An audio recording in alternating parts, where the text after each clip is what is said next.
Okay, Mr. Johnson, I think it's showtime. We're ready? Okay. So everybody, we pulled up we got a poll. We're going to try doing some polling throughout this hour, and we got the first one is up. So hopefully everybody has put their answer in. But for all of you, this is Ethics for Engineers, Conundrums Posed by the COVID-19 Pandemic. So the purpose of the webinar is COVID-19's really put us in a different environment, out of our normal working environment. And, you know, we're all communicating with folks in a different fashion than we used to. We thought it would be constructive to consider as a professional community, have we inadvertently created any ethical situations?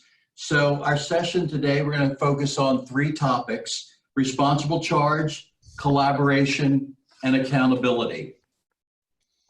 Jim, if I can jump in with one thing before we get rolling, just to everybody take notice in the chat box, everybody is currently muted. If you would like to make a comment, join a discussion, ask a question, please just type that in the chat box. We will recognize you and unmute you so you can get involved in the discussion. So just put something in the chat box that says comment, question, something simple. Thank you very much. Thanks, Rusty. So I'm going to moderate the session and provide some slides that we can talk off of and discuss. Rusty just mentioned what he's going to be doing is facilitating the mechanics of everybody participating. Sandy is going to be monitoring the chat pods, and Matt is going to help with the polls. So what we're going to do is we're going to have 15 minutes for each topic, and then we'll try a 5-minute wrap up. And the topics again are responsible charge, collaboration, and accountability. So we'll go to the first responsible charge. So licensed professionals, both engineers and surveyors, must exercise appropriate supervision over the methods and the quality of design. Traditionally, the requirements expect regular and frequent in-person interaction between an engineer, licensed professional, and the multidisciplinary design team. So I'm going to hit 2 things. One is the Code of Ethics, and then the other is the Chapter 28 in the PE, just to have a frame of reference for this. So in the Code of Ethics, item number 2 is engineer shall perform services only in areas of his competence. And then the last item, B, is the last sentence: the engineer shall not affix his seal to any such document not prepared under his supervisory control and review. Then if we go into the definitions in the Professional Engineers Act in Delaware, number 27 identifies responsible charge. So I think everybody pretty much knows that. But one thing that I didn't know, and I've highlighted it in red, is the professional engineer maintains control over those decisions by the professional engineer's physical presence at the location where the engineering work is performed, or by electronic communication with the individual executing the engineering work. So I think in today's environment, we're really pushing the limits on electronic communication with individuals executing engineering work, because most cases, the folks executing the work are not physically with us. They are at their homes, they may be in their offices, but we're communicating electronically. The other thing, I think this is something that came out of Pennsylvania recently, but when you seal and stamp a drawing, in Delaware, licensees may use a seal, signature, and date that can be created or transmitted electronically. So let's roll up with the first poll question. Matt?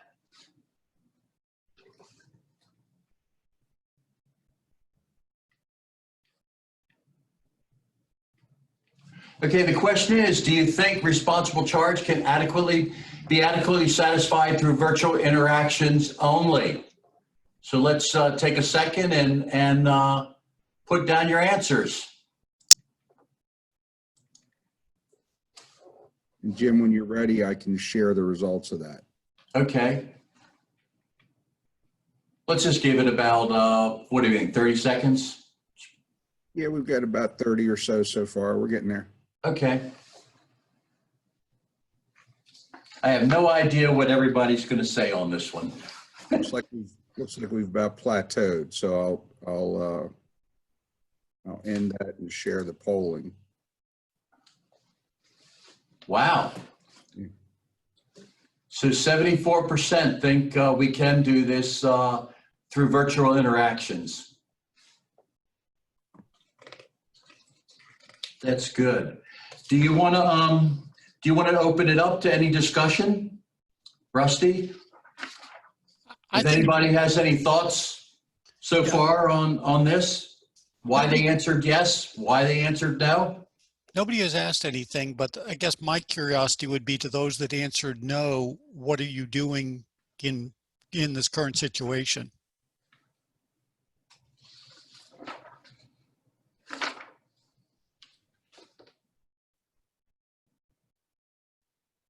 Anybody responding up?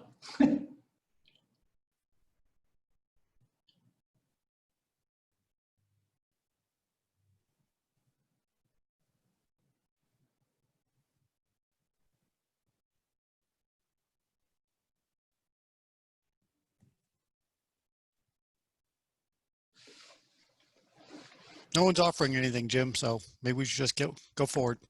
Okay, you want to roll to the second poll question? Yep.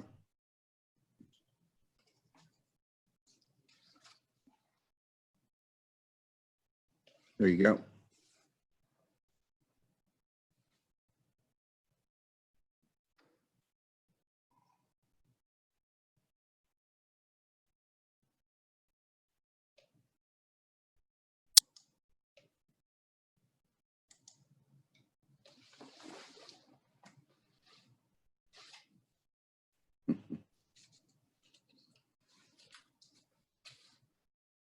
So we're still getting some in here.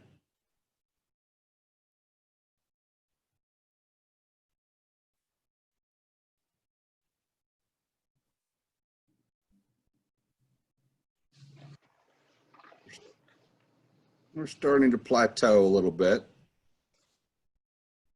A couple more. We'll do a few more seconds. Go ahead and get your answers in.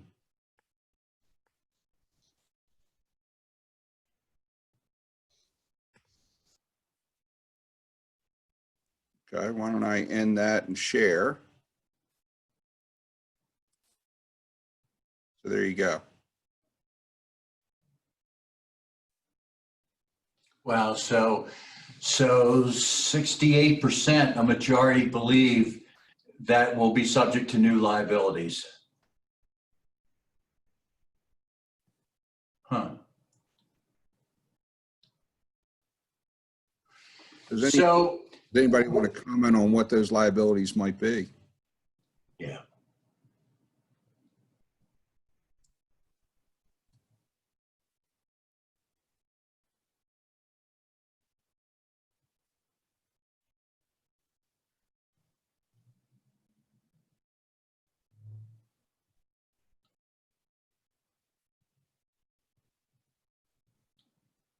There's no comment.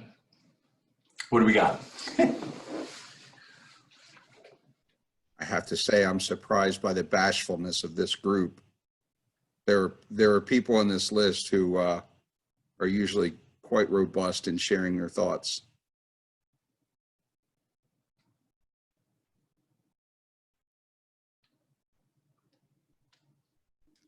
There's a comment that says chat's disabled, which I don't understand. People are muted just so we cut out the background noise, but I mean, I've seen chat comments from Mindy. I've seen chat from a couple people, so I'm not sure why.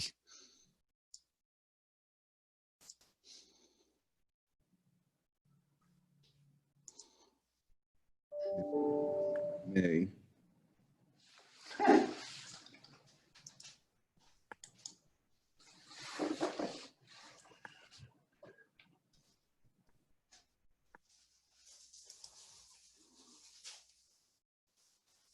Okay, let's test something. I'm going to unmute all and see if that frees up chat. And now the chat is available. Oh, man. Right, right, yep. Listen to what they're talking about here. So. I guess. Okay, looks like Everybody chat's can just working. mute themselves. Please Gotcha. just, yeah, just turn off your mics, folks. If we But could, that and seemed to work especially on the if- I mean, chat. if So we- thank you. I don't know how slow. And if we're paying someone to do nothing, they could get started on this, from a standpoint just to show, because we can't do anything else, but we're showing we want to do the work. So, but okay. All right. All right. I'll get the EB number open. I had only ever opened the GA. I never actually opened the EB, so I'll get that set up today. So, but So, good. Okay. Again, if folks are on your phones or whatever, could I you am please sick of it, that's for sure. mute your speakers, mute your mics on your computers? Thank you. so I mean, are there any comments or any discussion? Nobody's got anything to say on this? Charles O'Donnell had a comment on poll question 1. Zoom and GoToMeetings have been productive, almost more productive than face-to-face meetings.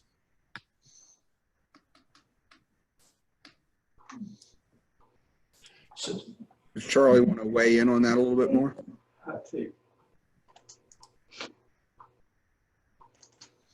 Charlie, if you want to just unmute yourself and comment further on that. Yeah, I've just found the Zoom meetings and the GoTo meetings to be productive. You don't get into a whole lot of sidebar discussions. You're pretty straightforward, and I've been able thus far to review plans, specifications without much problem. Has anybody in the group actually signed or sealed any plans over the past month while this is going on, or do people mostly have their projects still in some phase that don't require the signing? I signed some plans.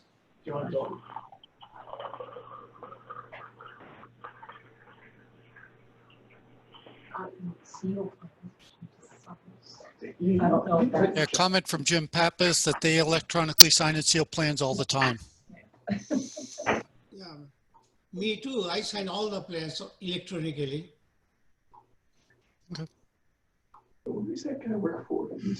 Let me ask you this, for anybody, for the folks that are at DelDOT, do they have any concerns during this, with this, what's going on right now with a lot of remote work being done? Do you have any concerns that the plans and stuff are going to be adequate compared to before COVID-19? And I don't mean to put you on the spot. Alan? There we go.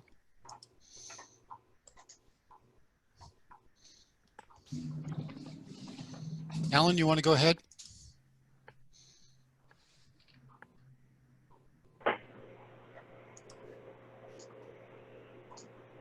Am I on now? You're Yeah. unmuted. Yeah, I've signed some things over the last month, but it's not really been different from what we had normally been doing anyway. People do stuff remotely, send stuff in to be reviewed and coordinate it with everybody else. So it really hasn't been much of a difference. I haven't seen. Thanks, Alan.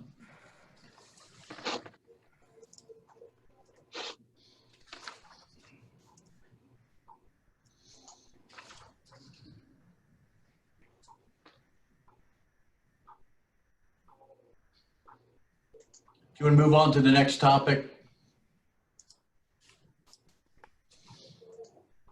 Sure. So this goes towards like collaboration. Both design and construction projects are increasingly complex and require multiple multidisciplinary members, sometimes across multiple companies and agencies. In-person collaboration can often resolve issues and produce time and money-saving solutions. So you want to pop up the first poll for this?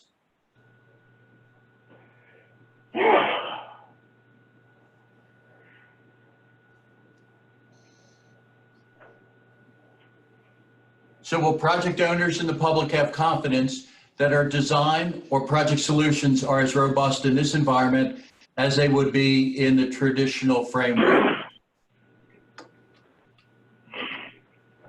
No, yeah, they don't care. They didn't know how the world works, let alone how to get there. And that'd be the same way. We're just going to virtual. We've been doing virtual workshops, but they're going to do the WebEx comment they want to during the WebEx. But then people are not going to know how to use it unless people become savvy just because of that. But I thought that was good. I was like, if we could do that more, I mean, maybe. Yeah, try to increase transparency. Yeah, just WebEx. So Matt, how are we doing on the poll? It's like we're plateauing off now. We still got some people who are apparently engaging in some business in their office and aren't muted. If you could be respectful and go ahead and mute your phone so others can hear, that'd be great. So I'll end the poll and share it here. Yep. Okay. So really, basically, most people feel that there's really not much difference in before COVID-19 to now on our projects and our designs and how we responsible charge, all that. Then everybody feels that there's no difference or not much. Is that what I'm seeing from this?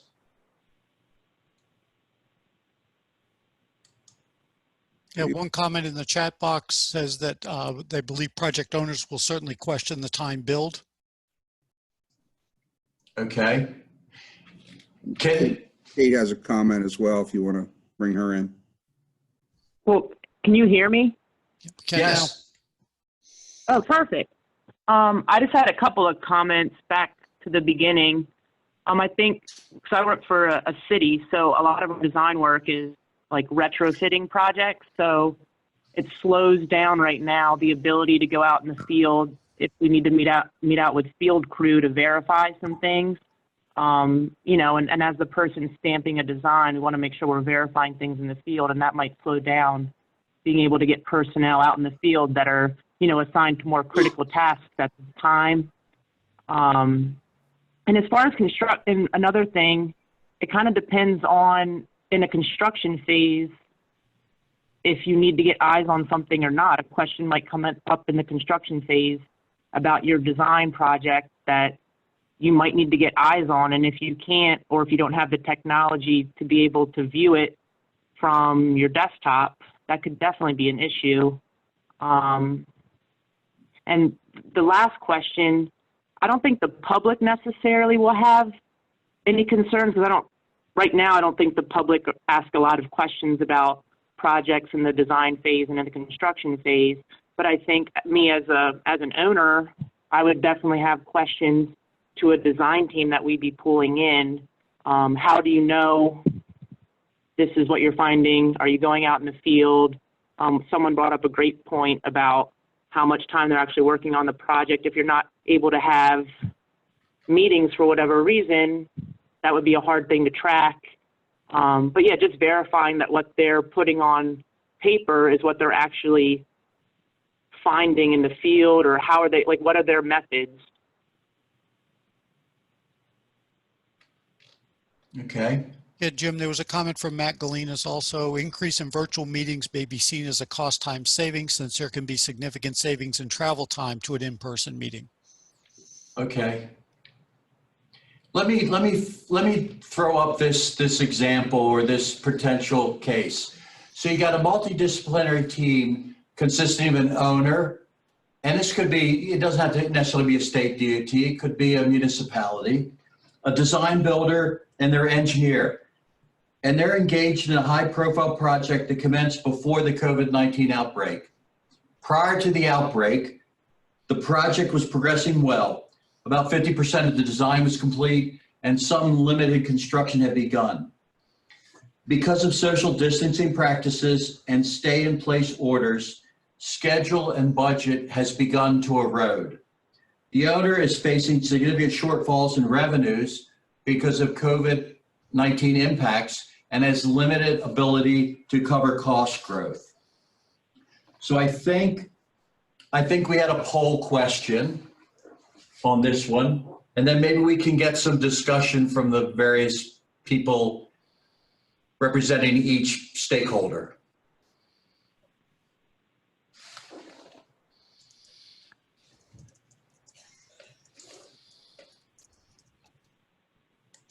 Poll should be open. There we go.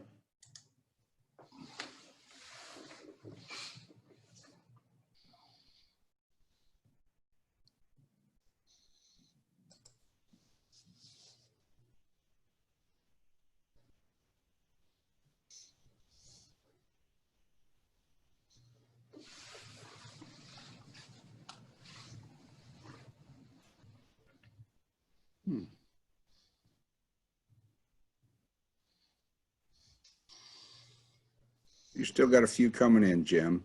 Okay. Give it a few seconds here. We're at about 75% of our participants. In each of these polls, we've got a good 8 or 10 people who weren't participating in the polls. So, well, hopefully they are present, because that wouldn't be ethical to go for this course. Well, and they're usually not a shy group, so I'll go ahead and end that and share it with you. Okay. There you go. Okay. So it's split. Oh, it's actually more than that. So anybody that answered yes, what potential ethical situation do you believe could exist?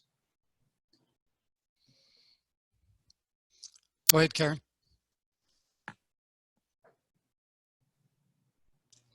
I think that's Kate.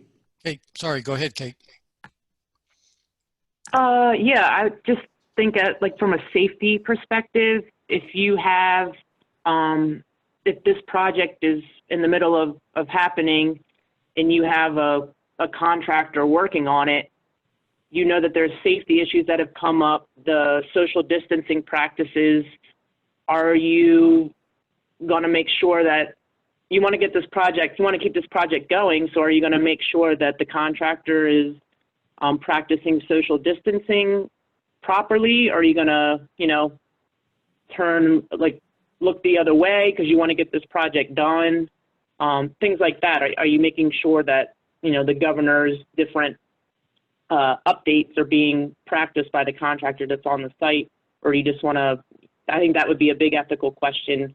How far you're willing to go? Are you going to tell them to leave the site if they're not practicing social distancing, things like that? What happens if the engineer on the design build team actually was during negotiations with the design builder ended up had to cut his fee to a point that they just figured they would just live with it, and now there appears to be a potential for recapturing some of that fee that they lost in negotiations? Is that a possible situation that it could occur? And even from that, what about the design builder who may have left money on the table through the competition and now needs more money? Could the design builder use this as an opportunity to secure additional funds?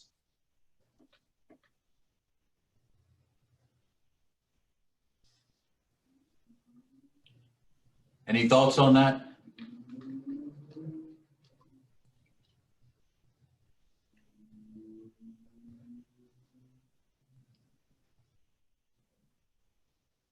It's in the chat box.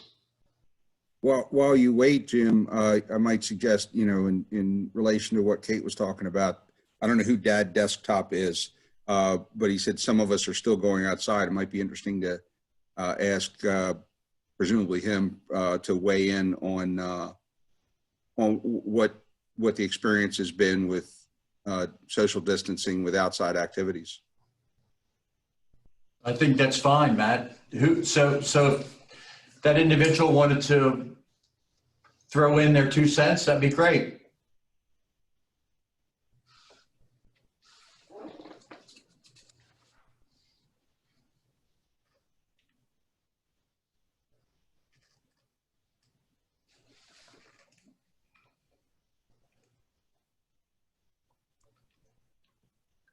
Gosh, nobody wants to say anything. Well, he did way back in and say my business performs many septic designs. So, maybe implying that, that the nature of that kind of work tends to be a limited team. Oh, coming in more. So it says my business performs many septic designs, and these septic designs require septic inspections for project closeout. So, it's a couple of things that I'm hearing from that. That's not work that can be done virtually. You've got to go to the site. You're probably, if not, a single individual, then a pretty limited team. So there's some potential to practice for good practices there. We got some coming.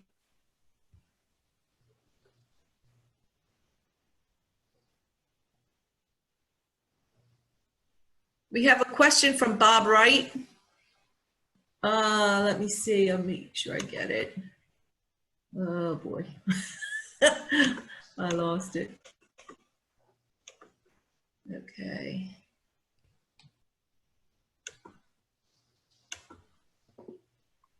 Contract provisions remain. Hold on, I'm sorry, it's scrolling too quickly. There's a couple people making comments. Does contract provisions remain in place despite the COVID outbreak? Does the contract have an act of God provision? Force majeure. Yeah.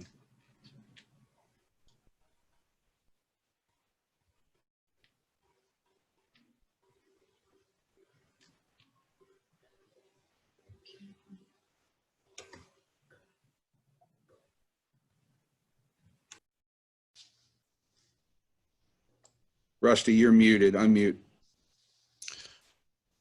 Sorry. Sorry. You gonna catch us up on the chat? Yep. Jim Pappas comment, the department has many staff still have to be out for inspections, field measurements, etc. Chris Baker visited several jobs over the past 4 weeks. Try to maintain 6 feet or more distance when possible. Other times, more recent, wear a neck gaiter or be courteous of others' health. If schedule is delayed, question from D. Faust. If the schedule is delayed, will owner allow for an extension? And a couple of comments from Jim Pappas. We're ensuring staff practice social distancing with others around. We've worked with the contracting community to ensure they're following same policies. The department is approving time extensions when warranted, but we are not compensating for delays at this time.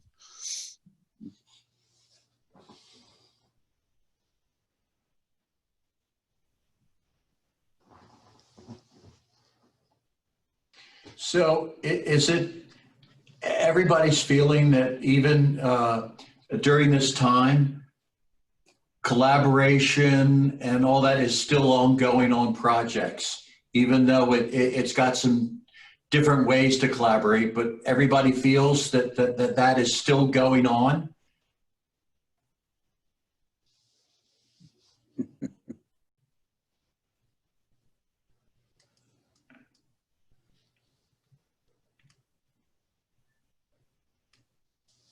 Yeah, folks are saying yes, Jim. Okay. Anybody have anything that they really want to bring up on collaboration? We'd love to hear it. Somebody can unmute and offer some thoughts.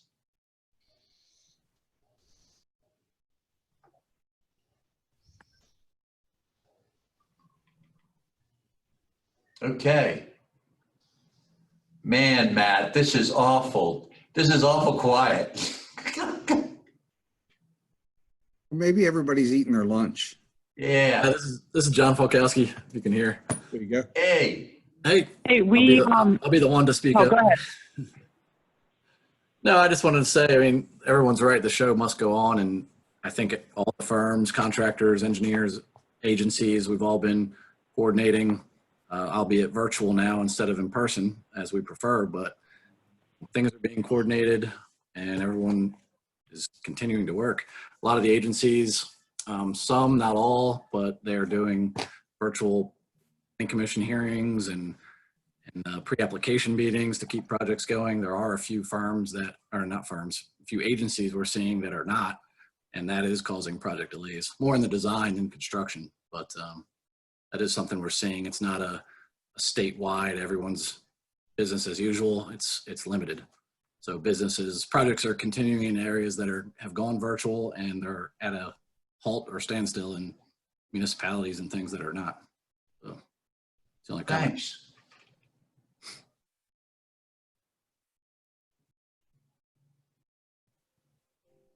Okay. How about if we move on to the next one? And this is more on the accountability end. I think project owners expect that their own professionals and those of their consultants and subcontractors will faithfully be engaged in their projects so that they will only be charged for those efforts that advance the goals of their project. Recognizing that a trust issue is always an element, physical separation could raise new concerns for project owners and the consultant community. So I think we had a poll question to try that. Stand by. Should see it now. So will new forms of accountability be needed to satisfy project owners that the time charged is appropriate for their design needs during this period of time?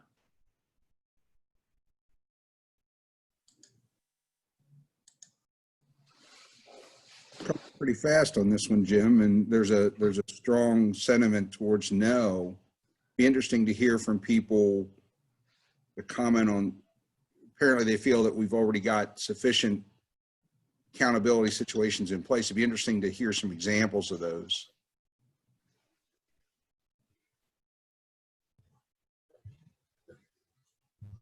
Anybody like to chime in? Sure. This is Kate Mills from the city of Dover.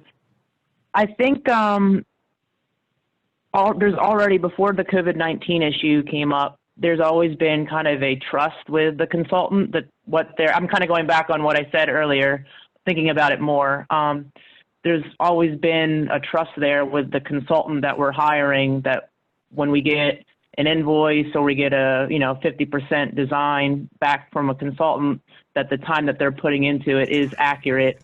I mean, we can check tolls and things like that if they actually came down to visit us or not, but those are pretty easy checks, so that wouldn't be happening. So I don't really see there being a big change. And like people have said, and what we all seem to be utilizing now with Zoom meetings, we can still have that update meeting with a consultant to see their progress. So I don't really see that is a change, because we've always had a trust that what the consultant is telling us is what is happening.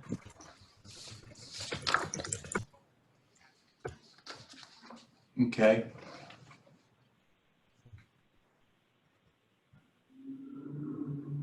Rusty, anything on the chats or?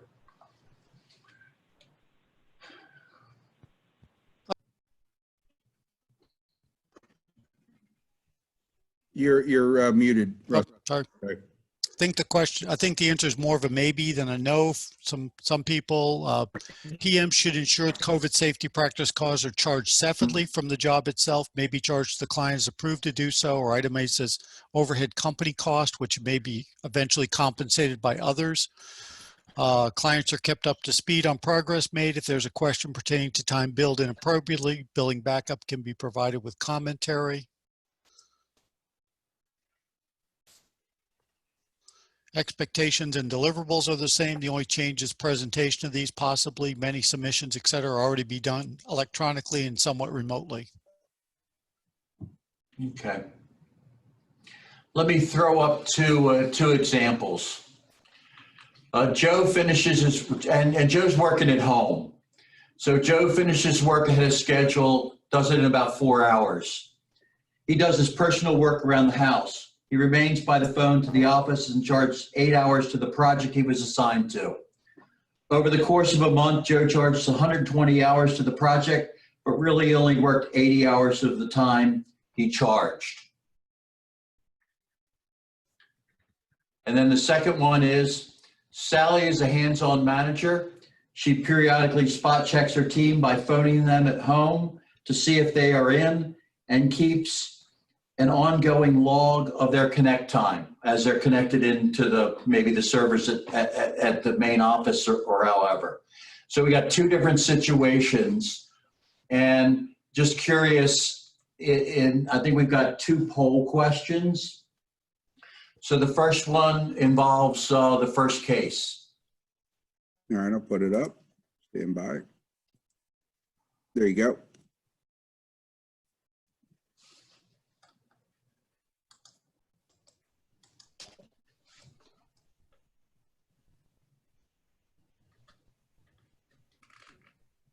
Coming in pretty quickly there. We should be ready here in just a few seconds.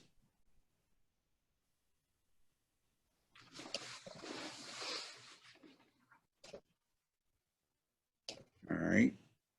Go ahead and close that out and share. Okay. So yeah, I got a follow-up question then. If Joe wasn't acting ethically when working from home, one, how do you know it? And two, what does people have in place to make sure that that isn't happening? Yeah, a couple comments from the chat box. It's the job of the manager to discount the time that's being charged for Joe's time. And from Bob Wright, Joe could have easily done the same when he was in the office. Accountability, appropriate time charging, etc. should be the same no matter where Joe is working. Yeah, I'm just curious, because in the office, you physically can see the people. You physically are there. I mean, so I'm wondering if I guess maybe some people don't think that there is a difference whether someone's in the office or not. Is that?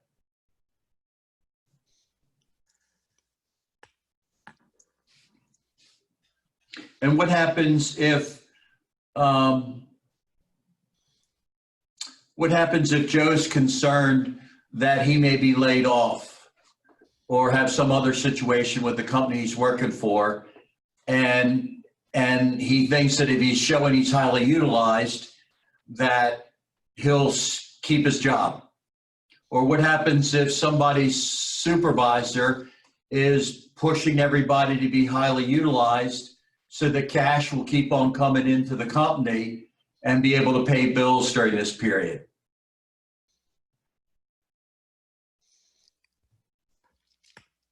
Not that would happen in today's environment. I have a couple comments in the chat box. Hope that Joe is being honest and submitting his timesheets, and PM should know how long it takes and should have already assigned the time to the task. Okay. And Jim, you know, there were a couple of people in that poll who said yes. So I don't know whether they were just being contrarians, but if in fact they think that Joe was being ethical, it might be interesting to ask them to weigh in why they thought that kind of behavior was ethical. They might have a different spin on that.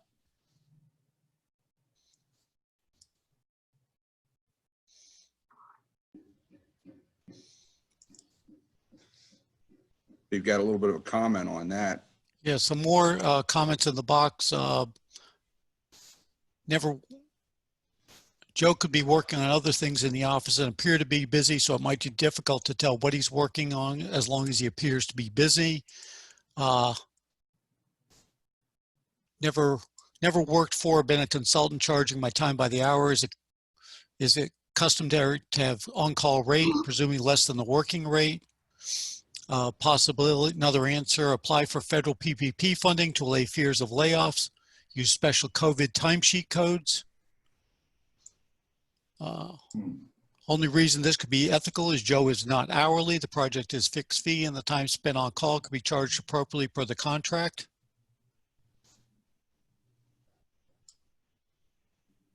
You know, very valid comments regarding pushing employees for utilization during these times, certainly unethical.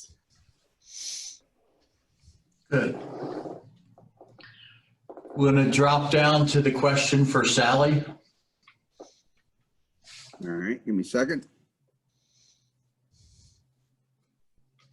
There you go.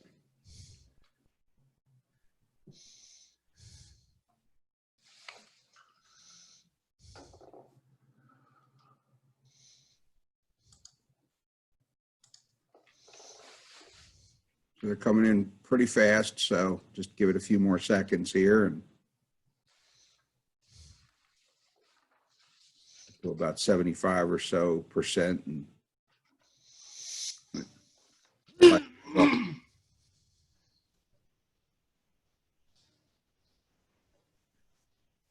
right, looks, give it just another couple seconds here, but it looks like we're kind of got what we're going to get. I'll share that. There you go. Wow.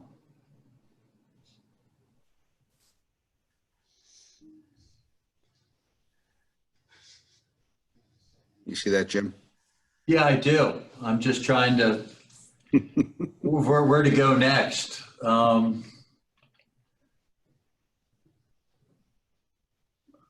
Yeah, because I actually did questionable, and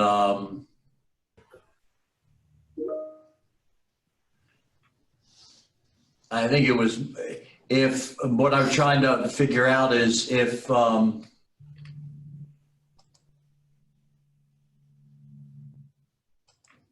so it's ethical for her to, does she trust the people that she supervises? I guess that's the question I have.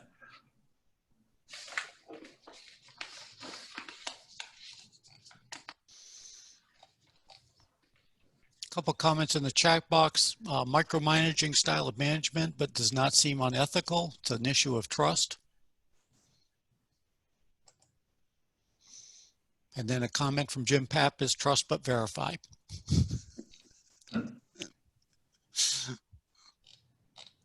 Well, assuming I'm not trampling over my bounds as one of the hosts, I'll weigh in and say that, you know, I think I can see why different spins on this, because this is one of those, you know, sort of pick C, you need more information. You know, one of the things is, it seems to me that as professionals, and we have people working under our responsible charge, it's only natural that as we work with those people, we learn what their capabilities and work ethic is and the quality of their work. And, you know, when they first start working for us, we probably check every calculation and every method. But over time, perhaps we do more spot checks or check the most critical parts or something like that. I think that's understandable as we learn the competencies of those in our responsible charge. So if that's what Sally's doing because she's got sort of a mature team, I could see where folks would say, yeah, that's probably appropriate.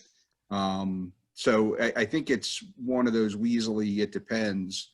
But I definitely think you'd need to know more about Sally and her team.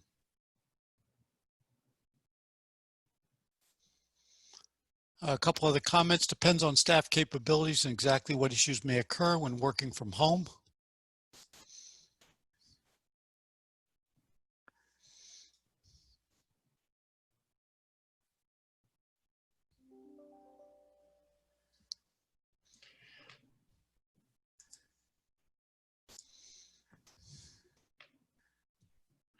So for the most part, during this, during the COVID-19 era, do people feel better with the products they're producing or concerned with the products producing? And how hard has it been to manage people remotely? So it's two general questions.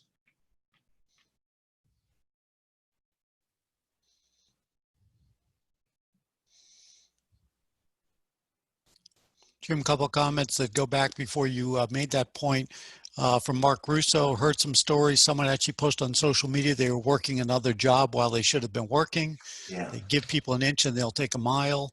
And then from Bob Wright, if Sally's concerned, would it be appropriate for her to give Joey specific budget of hours that'll be needed for his tasks? Yeah, I think providing people that are working away, and even when you're sitting and you can see them, it's probably good to provide people with, hey, you've got X amount of hours to do a particular project, or this deliverable is due X when. I mean, some form of bounds or limits or ideas, as opposed to say, hey, just do it whenever you get finished, just tell me. Yeah, comment from Chris Baker, saving a lot of travel time for meetings, so personally getting more done in less time. And from Alan, definitely takes more time to manage remotely, especially if you need collaboration on an issue that could have been addressed with a quick discussion in the office. Okay. And another one, seeing daily deliverables and client email staff responses as a way to monitor. Can I I'm moving around a little bit, but with all of us doing remote activities now, and mostly the meetings that are remote, how many owners believe that they will change their practice and will resort more to Zoom type meetings, Teams meetings, as whatever, to maybe cut down expenses? And on the consultant side, is it a better use of your time? Because now you can address more things than spending a period of time traveling to a meeting and things like that. So do you think this situation is going to change the way we do business in 6 months from now, when we don't have to social distance and things like that, hopefully?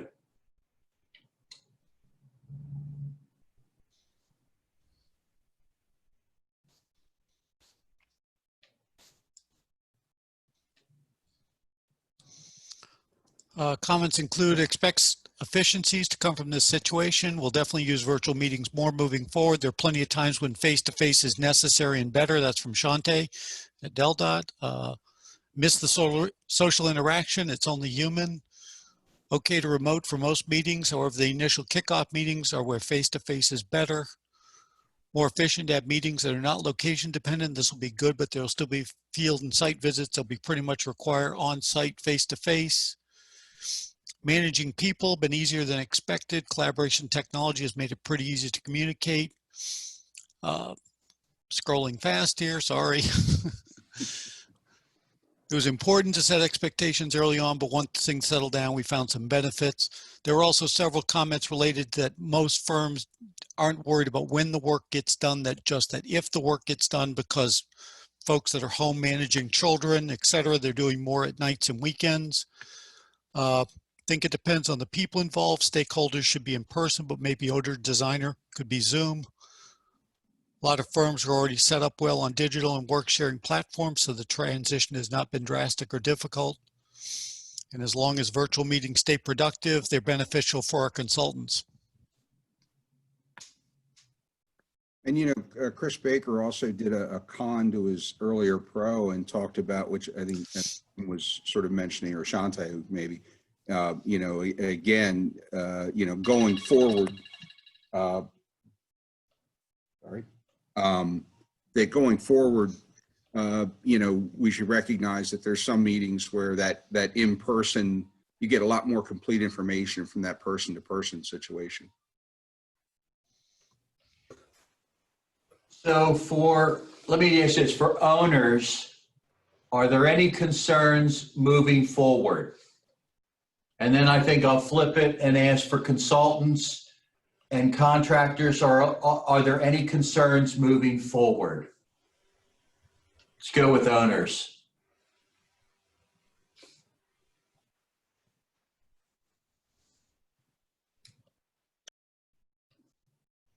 I guess, what do you mean by concerns?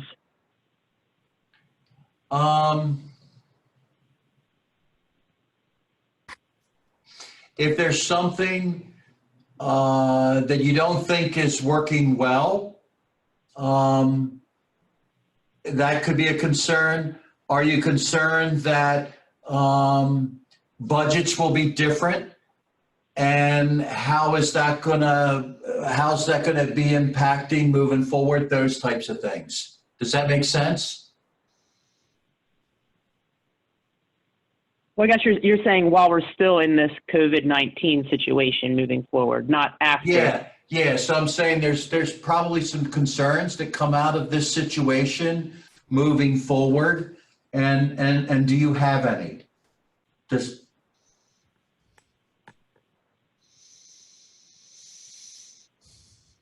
Couple comments in the chat box from Jim Pappas at Hiring can be hard, virtual interviews, and also the comment that economy is a huge concern. Okay.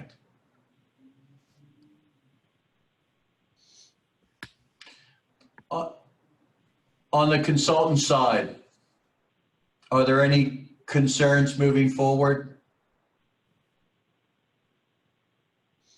Has this situation raised any concerns? Has this situation shown any things that maybe you can do business a little bit differently?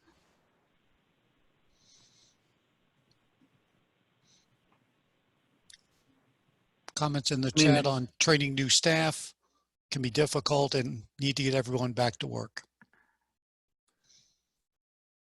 In the short term, I mean, our experience as a consultant, working with some agencies, there's been a few hiccups with public hearings that have been hosted virtually.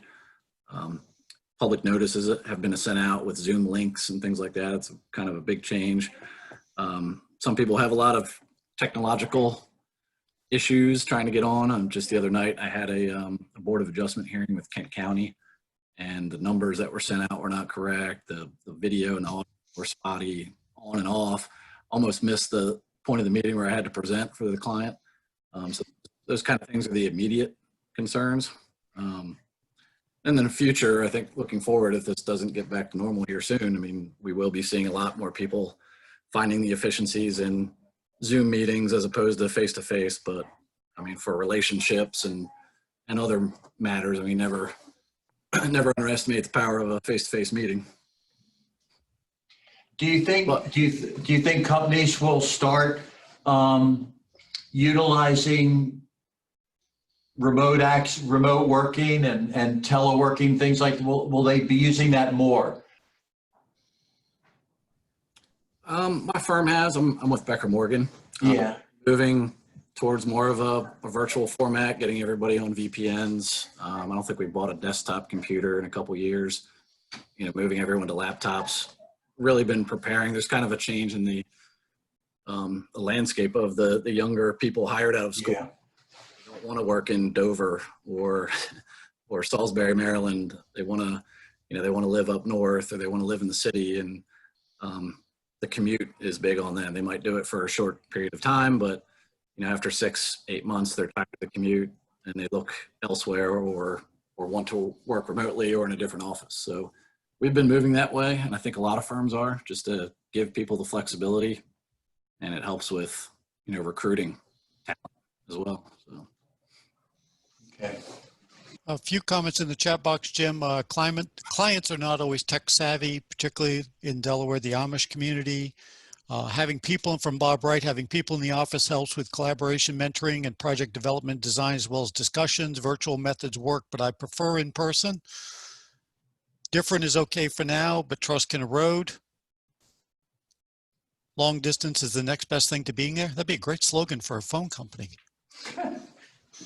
Many consultant firms are already doing this already. Work involves traffic studies, which cannot be done now. Savings from overhead cost.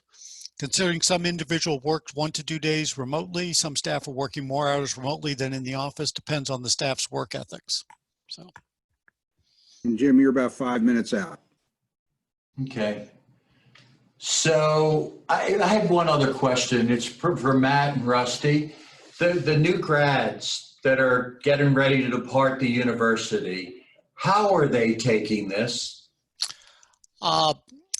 This, I will speak for a lot of the students. This has been the most stressful period of their lives. Not only have they transitioned anywhere from 4 to 5 classes into an immediate online over a 2-week notice. You have professors teaching in different manners. They've had to complete their senior design project from a total remote and distance operating, which for those of you that aren't familiar with UD senior design, it's a pretty big project. Those demonstrations and their final presentations will be online next week. They're still working out some of the details, but that is typically a 500 to 600 page document that they assemble, and all of that's being done through Zoom and other means. They're not allowed to work together. Many of them are having jobs postponed that had offer letters in hand. Many of the internships this summer are all on hold because they don't know how they'll be supervised or trained. This is extreme. This is about as big as it gets, not counting the fact that there's no graduation ceremony and none of those things that are typical for the end of your college career. Wow. Wow. So if anybody on the both on the owner side or the consultant side have got new grads that you've got, I hope you can keep hiring the folks and bringing them on to your firms, because it's really important, I think, to keep the lifeblood of an organization going. And so I hope everybody can continue to keep on hiring folks as we move forward. I think we got a couple more minutes wrapping up. Matt, do you have any thoughts or wrap up?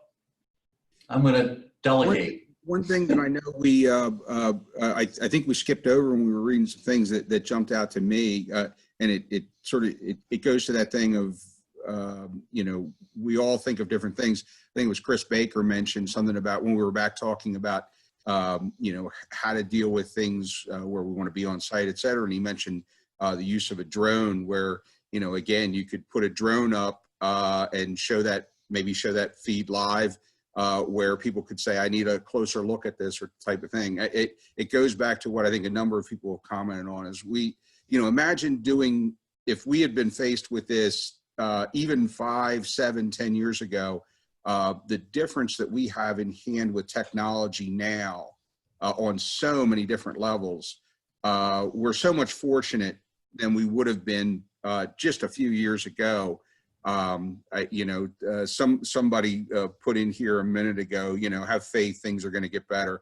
I would agree, and we should certainly end on a note like that. I mean, we're going to come out of this and things are going to be better, and we'll probably come out of it better prepared for a next round or a next thing like this. There's a lot of lessons learned, but I think, there's so much that technology has helped us and will help us. And I think, again, to Chris's comment of being, creative in how we can use those things in ways that maybe we never thought about before. So I'd like to say that this has been an experience for me to try to do an ethics course in an hour online. When I'm usually doing these, it's much better for me when you have face-to-face interaction and you can see people, expressions, and there's a little more collaboration in a physical setting. I know we've tried to do the best we could. I think it's been pretty good, but it's been different for me. I hope everybody has gained a little something from this on responsible charge, collaboration, and accountability. And hopefully everybody will continue to act ethically, and both within their company or at an owner, or that they continue to do that. So Rusty, do you have anything else you'd like to add? Nothing, just thank you all. I mean, the idea for this came from somebody on our mailing list. So if you've got other ideas for these, we are happy to hear them. Also, real quick before we let you go, you know, again, some folks will be in phone numbers or a sort of a weird name for your screen. You could, if it's obvious who you are, that's fine. Don't worry about it. But if in doubt, if you want to drop Sandy Wolf an email in the next day or so to help her with PDH certificates, we want to make sure that everybody gets them that was on the call and participated. So thank you. Thanks everybody for the chats and the comments and the input. It's been really good. Good job, Jim. Thanks. Thank you, guys. Thank you all. Thank you.